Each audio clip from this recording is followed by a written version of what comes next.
So who is Jesus for us today?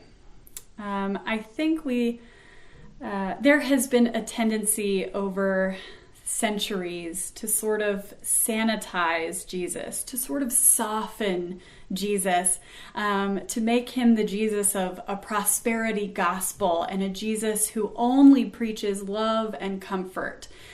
We sometimes prefer to look at Jesus as the Good Shepherd.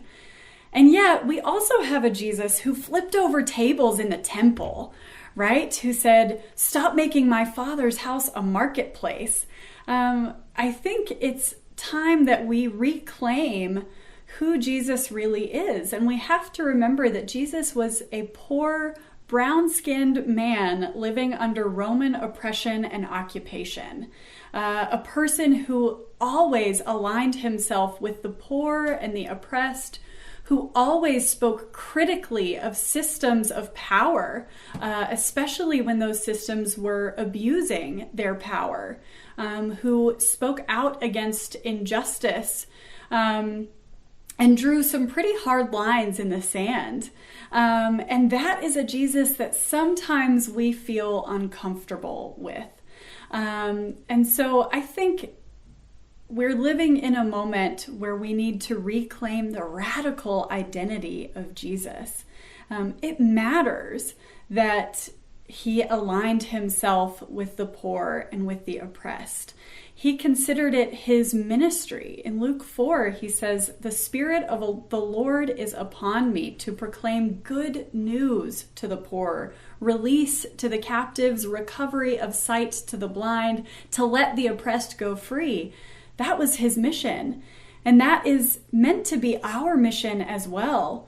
And so those pieces of Jesus's identity, they matter for who we are as the church today. Who are the poor? Who are the oppressed in our communities? How are we being called to be agents of justice and mercy and freedom for all people?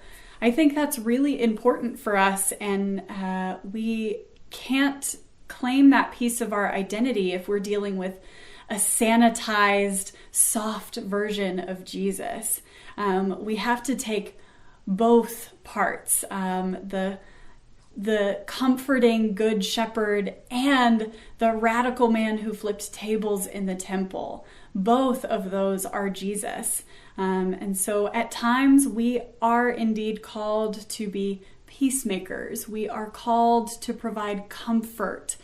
And other times we are called to be out in the streets screaming for justice. Sometimes we are called to feel righteous anger at the ways that systems of power oppress those who are the most vulnerable. And that is all part of our legacy. That is part of who we claim to be when we worship Jesus, a poor, brown-skinned man living under Roman oppression and occupation.